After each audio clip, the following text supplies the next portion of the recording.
Olá, pessoal, tudo bem? Estou fazendo esse vídeo, né, na nossa reunião.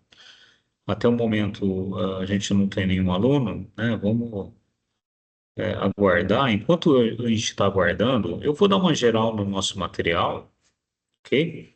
E conforme for chegando alguém, a gente vai tirando as dúvidas que possam haver.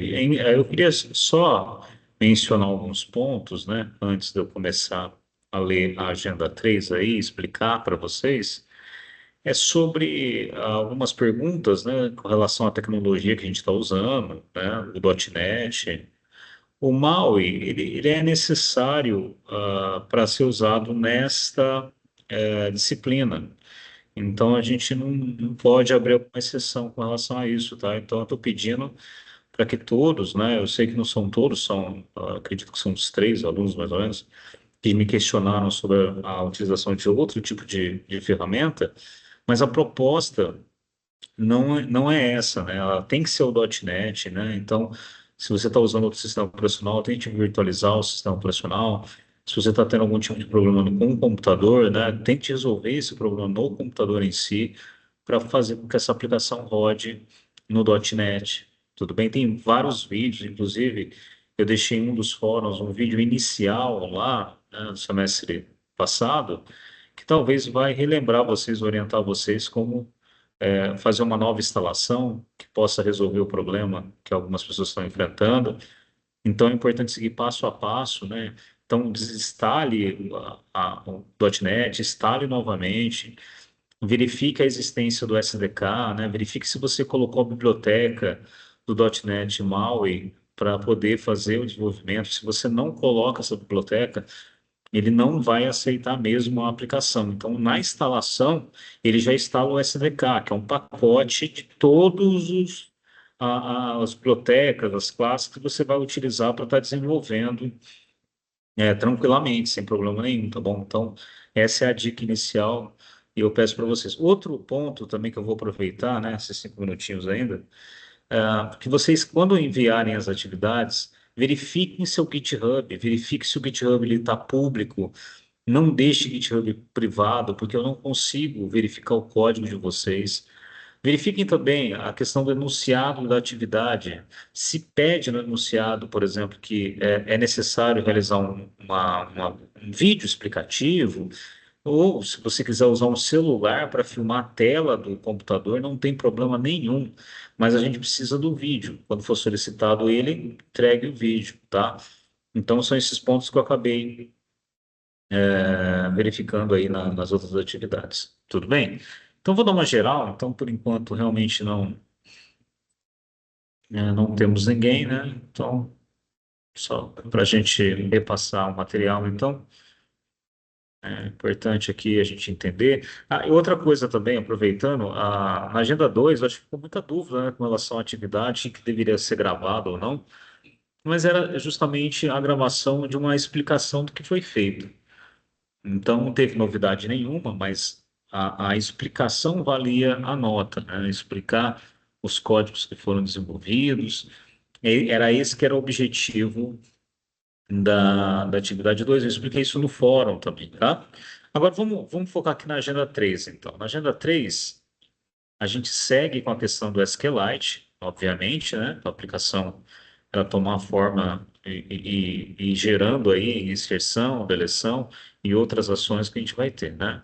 Então, na primeira agenda, a gente foi lá, criou um projeto, criou as classes, né, dentro da pasta model, né? Então, a gente fez toda essa parte, inclusive criou uma classe que foi responsável pela interação do SQLite, né? Então, tudo isso já estava encaminhado. Então, aí ele continua, né? A apostila continua que na parte inicial, que é o app, né? Ponto XAML, que é ponto CS, que é a classe principal que a gente está utilizando, ele vai definir no aplicativo qual será o arquivo que vai ser armazenado no SQLite, né? Então, nessa primeira parte é a definição. Então, nota que a gente tem a nomenclatura definida como banco underline SQLite compras ponto DB3. Então, é aqui que é o local, né? A gente fala que é o path, né? Que é o caminho que permite que todas as informações sejam armazenadas nesse arquivo .db3, ok? Então é dessa forma que o SQLite vai trabalhar. E se a gente pegar esse arquivo, nossas informações todas vão estar lá. Então a gente vai usar classes para manipular métodos, né, para manipular os dados que vão estar nesse arquivo, que vão ser fundamentais aí para a nossa aplicação. Tudo bem? Então ele até fala assim, ó, lá, note que o trecho do código contém a definição banco SQLite compras DB3, né? Então é importante saber qual é o arquivo que você vai utilizar, né? Ok? Aí ele vem e explica alguns outros detalhes, né, dessa aplicação, que é o singleton, né, o padrão de projeto para a classe SQLite Data Helper. Qual que é o objetivo dele, né? Vai garantir, né, que apenas uma instância do banco de dados seja criada, né? Porque você não vai ter duas instâncias. Isso faria com que a gente conectasse com a base de dados várias vezes, o que ocorreria, né? Vários acessos que não tem sentido. Então, você abre uma instância do banco para poder manipular as suas informações, tá? Ah, ok, então ele define o static SQLite Data Helper underline DB, que seria o que vai representar, né, a variável que representa a classe SQLite Database Helper, né? Então, o campo que é esse underline DB é estático, né? O que que significa? Que pertence à classe e não a uma instância específica dela, tá? Então, ela vai focar dentro dessa classe que nós estamos criando aqui, certo? Isso vai garantir que esse campo seja compartilhado entre todas as instâncias da classe, né? Então, as instâncias que são chamadas dentro da classe, ok. Fora dela, não. Tá? É esse o objetivo do static que a gente usou. Já o SQLite Data Helper DB, ele vai armazenar a instância única do objeto SQLite Data Helper, qual que é o objetivo dele? Que é gerenciar essa conexão com o banco de dados SQLite, né? Basicamente é isso. Então, essa propriedade estática, ela vai fornecer o acesso à instância do banco de dados. É esse o objetivo dela. Então, a ideia é que o código da aplicação sempre usa a mesma instância SQLite Data Helper, que é um padrão singleton, tá? Então, se o DB, que é a variável estática, né, for nula, ela verifica se existe essa instância criada ou não, né? Se ela foi inicializada ou não. Então é importante que fazer essa verificação para verificar se ocorre uma instância ou não, ou se ela é nula, né? Então, para que depois a gente trate essa informação, caso eu não tenha essa instância do banco de dados, tá? O PF Combine, né, que seria, deixa eu voltar aqui para mostrar para vocês, que seria um método que você vai passar as informações, ou seja, parametrizado alguns dados que são relacionados ao local, né, onde os dados vão ser armazenados. Então, você usa o Path Combine, que é esse método que vai passar qual é o caminho do arquivo do banco de dados que nós temos. Tudo bem? E com o caminho pronto, né, estabelecido esse caminho, a gente joga como parâmetro para a classe SQLite Data Helper, tá? Passa esse path para ele.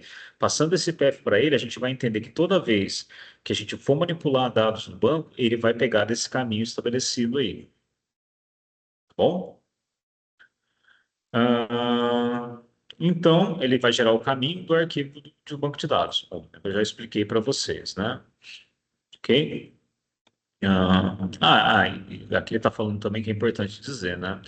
Que independente aí, né? Você pode ter vários sistemas operacionais que vão rodar a tua aplicação e esse como ele vai tratar esse caminho corretamente aí para que não tenha nenhum tipo de problema com relação a Windows, macOS, Android, né? Você sempre vai estar com esse caminho disponível, independente do sistema operacional que você está desenvolvendo, né? O Environment Get Folder Path, que está dentro, né, Combine, aí, que seria esse caminho, né, que define inclusive esse Local Application Data, ele te retorna o caminho para aquela pasta de dados da tua aplicação, é um diretório usado para armazenar as informações que, no caso, a gente está armazenando no arquivo banco SQLite compras, tá? Que esse é o nome do arquivo do banco de dados SQLite. Tudo bem? Então, o arquivo será criado ou aberto nesse local, né? Então, a primeira vez ele é criado, né? Se ele não existir, se ele existir, ele abre esse arquivinho e vai estabelecer alterações possíveis aí, que seriam as manipulações dos dados dentro do banco de dados. Essa é a ideia, tá? Então, ao momento que isso é feito, você seta ele como um parâmetro do SQLite Database Helper, que você está criando um novo objeto DB, né? Passando como parâmetro o path dele. Então, você está criando uma instância de um objeto da classe SQLite Data Helper, né? Basicamente, é isso aí. Então, se a instância, por algum motivo, né? Se ela tiver sido criada anteriormente, né? A verificação daquele if lá, do DB igual a nulo, não entrará no bloco de código, ou seja, não precisará entrar naquele bloco de código porque ele já existe, né? Então ele simplesmente, se ele não entrar naquele bloco, ele vai retornar a instância já existente, que é o DB mesmo, ok? Então nota que aquele if é um delimitador, né, para saber se já existe ou não a instância criada. Se já existir, ele retorna simplesmente o DB. Se não, ele entra no if passando aí o local e o arquivo que vai ser armazenado os dados, né? Eu espero que tenha ficado claro, inclusive está bem detalhado aí na descrição, né? Qualquer problema também vocês podem mandar lá no fórum, né? Então, como funciona, né? Quando a aplicação precisar acessar o banco, ela chama, né, o SQLite Database Helper, ok, pessoal? Então, ó, setado a primeira vez, né? Criado a instância, né, no objeto dessa classe, acabou, não vai ter problema mais. Ou seja, toda vez que eu precisar da conexão, eu sei aonde que o arquivo está, né, através da variável DB, tá? Então, se não foi criado a primeira vez, ele cria a instância. Isso já, a gente já disse, né? Caso, lá no caso for nulo, ele cria a primeira vez, né, e atribui ao DB um valor aí. Tudo bem? A vantagem, né, de usar esse singleton, né, que a gente fez o PF e tudo mais, né? Uma delas que é uso eficiente de recurso, né? Porque ele vai garantir que apenas uma instância do banco seja criada. Isso economiza claramente recurso, né? Porque cada instância criada do banco, você está consumindo tempo de processamento, memória, né? Então isso evita essas múltiplas instâncias que tem do banco, né? Isso é ideal quando a gente usa o padrão singleton, tá? Outra vantagem, né? Centralização do acesso. Então, o DB, ele vai ter um ponto centralizado de acesso ao banco de dados, né? Então, eu não tenho pontos diferentes e arquivos diferentes de dados, não. Eu centralizo os dados da aplicação somente em um ponto único. Essa que é a vantagem. Outra coisa, facilidade de acesso, né? Então você acessa diretamente ao banco de dados, independente aí do lugar, no código, né? Na classe onde você esteja, no método que você esteja, você não precisa ficar passando a instância explicitamente entre os métodos. Imagina se cada método que faz um acesso a banco eu tivesse que instanciar de novo, de novo, de novo. Então você faz uma vez, tudo que for usar a instância aquela única instância aberta vai ser utilizada nos métodos tranquilamente, tudo bem? E o que que é o arquivo DB3 aí que a gente tem em ponto .db3? É um arquivo, né, que é utilizado pelo SQLite, né? E ele é popular devido à sua simplicidade. Ele tem um pequeno tamanho, por mais que a gente vai consumir ele com muitas informações, né? A gente fala popular dados, né, naquele arquivo, mas ele é de um tamanho pequeno, né? E o fato dele armazenar todos os dados em um único arquivo, ao contrário, se você está usando um sistema gerenciador, né, como MySQL, por exemplo, né, que frequentemente vai utilizar múltiplos arquivos e requerem servidores de banco de dados. Então, aqui não. Aqui é um arquivo único, centralizado, onde ele é pequeno, é simples e a gente consegue centralizar nele tudo que a gente precisa sem precisar de um servidor de banco de dados instalado ali na aplicação. Então, a SQLite ele é muito vantajoso por esses pontos, né? A gente fala que é uma base de dados não relacional, né? Então é super interessante usar o SQLite. Outras aplicações também é possível utilizar o SQLite. Então, o arquivo DB3 é um arquivo binário que contém todas as tabelas, então não adianta a gente tentar abrir esse arquivo, né? Quem vai entender esse arquivo é o sistema operacional que está sendo utilizado, né? Então, a partir dessa instância aberta, né, a gente abre, como se eu abrisse a porta do banco e a gente tem acesso às tabelas, os índices, os dados, né? Mas ele é um binário, se a gente tentar abrir ele na mão aí, a gente não vai conseguir entender nada, né? Porque ele é uma linguagem já para o SEO entender.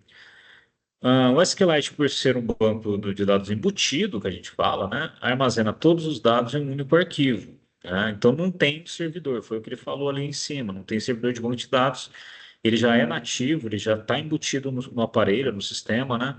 Então não existe uma preocupação extra de criar, instalar alguma coisa por fora.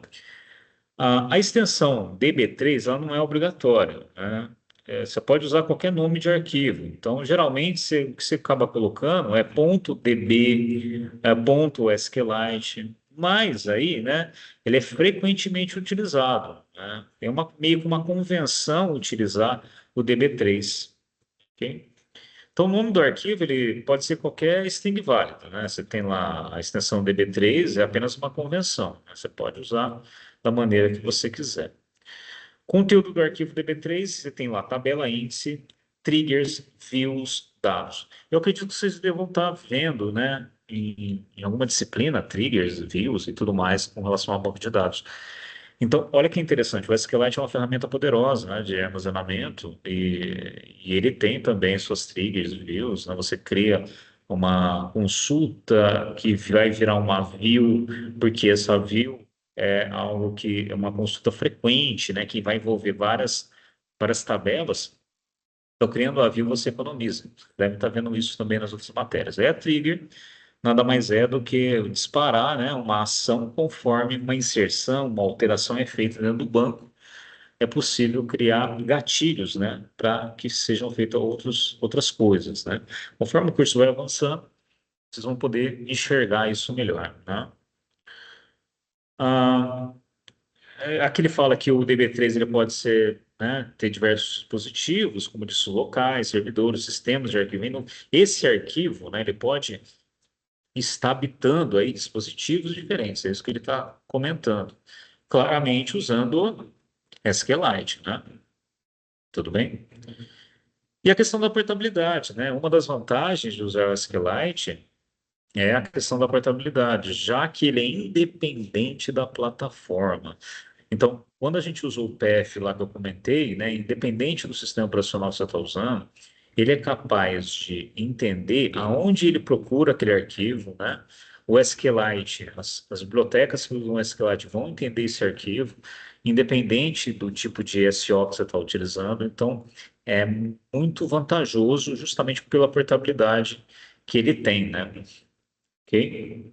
Então, isso é especialmente útil para aplicativos móveis, desktop, que vão precisar desse banco de dados que a gente fala que é embutido, né, no aparelho, né? Então, o .NET MAUI, ele permite criar aplicações utilizando, por exemplo, o SQLite, que é um banco portável, um banco com tamanho reduzido, né? Porque se você encara que isso é um arquivo único, né? Centralizado e tudo mais, sem necessidade de servidores de SGBD, né, Sistema Gerenciador de Banco de Dados. Então, realmente é vantajoso nesses pontos, né? Então, assistam o vídeo, né, que foi colocado aqui na apostila tem, é o link desse vídeo. O código-fonte da agenda também se encontra aí, né? Quer dizer, está tudo disponível para que vocês possam executar a aplicação aí da parte 2 do SQLite. Então, façam isso, né? Se tiverem dúvidas, tirem suas dúvidas no fórum. E com relação ao início do curso, volto a frisar, né, pessoal? É fundamental, né? Às vezes você cai numa empresa, né, e você tem que usar a tecnologia daquela empresa. E uma das propostas do curso é justamente usar o .NET, né? Ah, mas a gente não escolheu, né? Ou eu como tutor não escolhi, mas é uma proposta do curso. E o .NET é uma plataforma muito utilizada, uma tecnologia muito utilizada também no mercado de trabalho, assim como o React, React Native, Node.js, entre outras, né? É mais uma tecnologia para que vocês possam aprender. Se vocês entenderem como ela funciona, principalmente por estar sendo usada a orientação a objeto, migrar isso daqui para um Android Studio em Java, por exemplo, não seria um problema, né? Então aproveitem, né, que vocês estão vendo uma tecnologia nova, instalem, dê um jeito de instalar, né? A gente às vezes tem que criar uma máquina virtual, no meu computador mesmo. Eu tenho várias máquinas virtuais quando eu vou dar aula de determinada matéria, né? Então, qualquer dificuldade na instalação de uma máquina virtual, mesmo que não tenha a ver diretamente com a nossa disciplina, né? Se precisar de ajuda, a gente dá um suporte aí no fórum, né? Tudo bem? Bom, pessoal, é isso, né? Não teve ninguém na aula. Eu vou disponibilizar a gravação, tá? Depois, vocês podem assistir com calma, né? Eu acredito que, pelo menos eu tenha ajudado vocês na explicação do material. E as dúvidas que vão tendo, a gente vai respondendo no fórum. Teve algumas dúvidas no fórum, né? Eu cheguei a responder, mandei um link lá para tentar fazer a instalação novamente. Um colega nosso também ajudou, né? Um dos alunos. Então, se vocês tiverem algum problema, manda lá no fórum. Beleza? Beleza, pessoal. Um abraço para vocês.